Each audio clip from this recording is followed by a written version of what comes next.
So, ito ang aking PCX 160. Ang kinuha ko pala guys is yung ABS edition. So, ayan siya. Hindi ko pa siya malayo guys kasi naantay ko pa nga yung ORCR. Ito yung compartment niya. Ayan. Meron na siyang USB port dyan.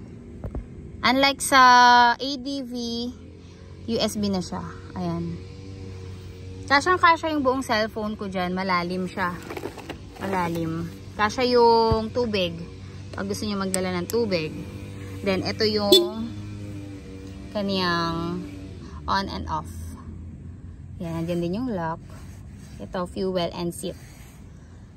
So, ito yung pinaka nagustuhan ko sa kanya.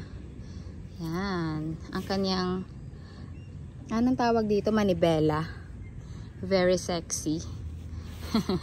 Very civic yung itsura niya guys. So para sa akin lang naman yun. So ayan siya. Hindi ko pa natatanggal yung plastic niya. Saka na lang kapag na-release na ang kanyang ORCR. So ayan siya. Ang kanyang likod ay for registration. Yan. Medyo natakot nga ako kanina kasi maraming LTO. So, ayan siya. Very elegant lang siya. Actually, guys,